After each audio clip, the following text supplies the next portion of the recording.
The Chinese government officially announced the plan to build up a nationally coordinated social credit system.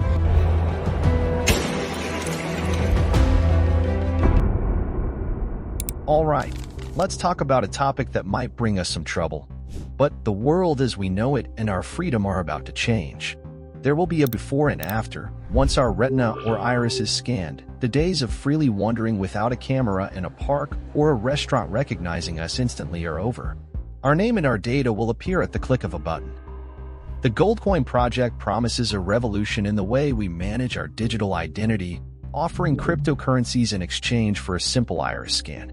Nevertheless, they are taking advantage of people who need the money to develop their project. Behind this facade of innovation and altruism hides a darker reality, the possibility of unprecedented control and tracking. Meanwhile, in China, the social credit system is already in full operation since before the corona, classifying citizens as good or bad based on their behavior, consumption habits, and opinions expressed on social networks.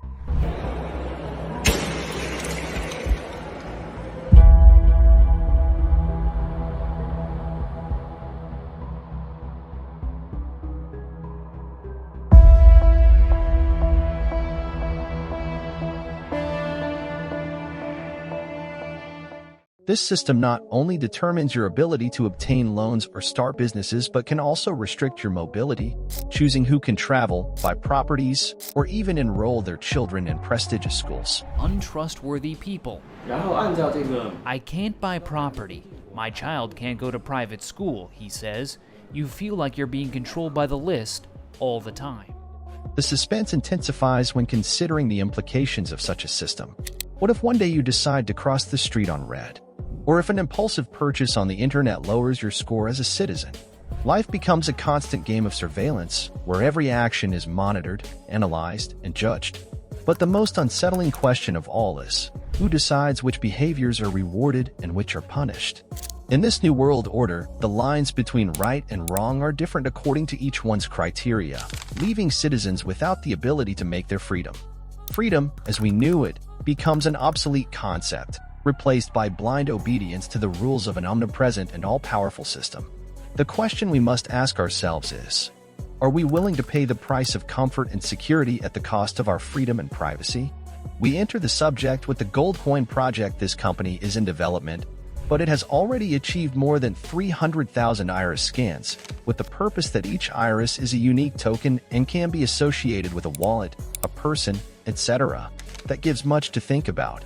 Because for governments it has to sound so appetizing. We already have an identity document along with our photo, in addition to fingerprints that are associated with our person, but in the case of facial recognition, it is going further. In essence, Worldcoin promises to revolutionize the way we manage our digital identity, offering cryptocurrencies in exchange for something as personal and unique as our iris scan.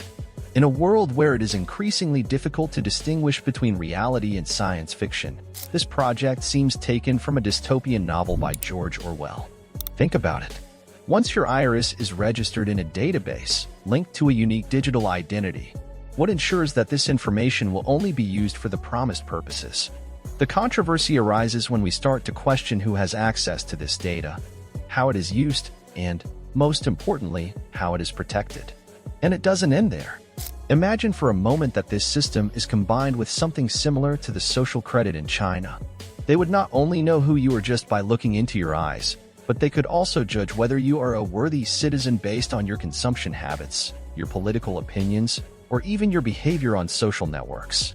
In this scenario, a simple iris scan could determine whether you can access certain services, obtain a loan, or, who knows, even travel. In an ideal world, technology should serve us, not control us. But the reality is that once we open Pandora's box of technological surveillance, it may be impossible to close it again. The controversy is served, and the debate on how far we are willing to go for comfort and security has just begun. Now, let's talk about the social credit system in China, a topic that seems taken straight out of an episode of Black Mirror.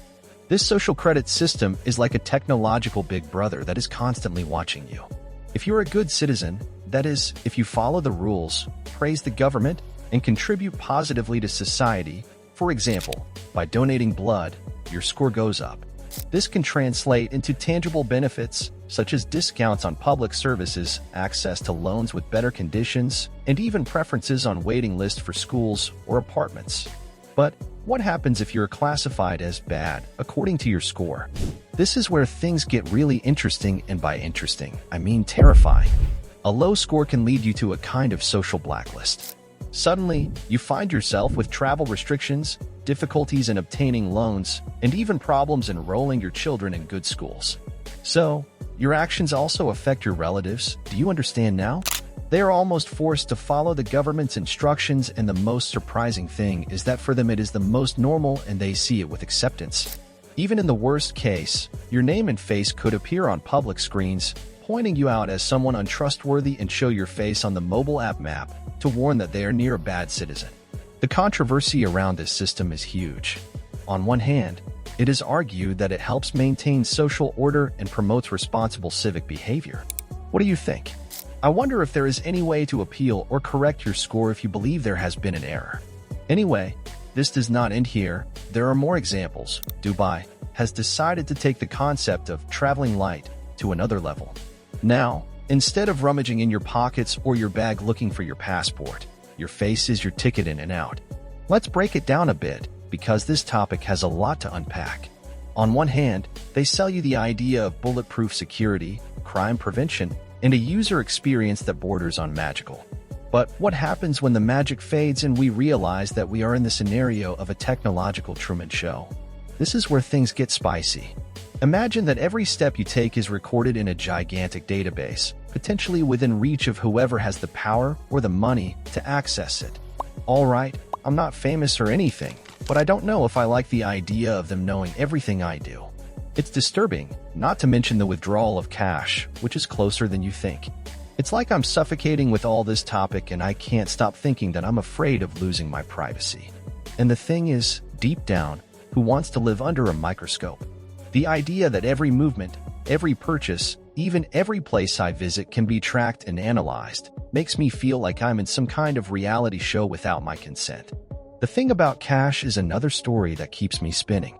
I think it's known by everyone that the intention of governments to withdraw cash is in their plans, but for me, it's a reminder that we are one step away from not having any private corner.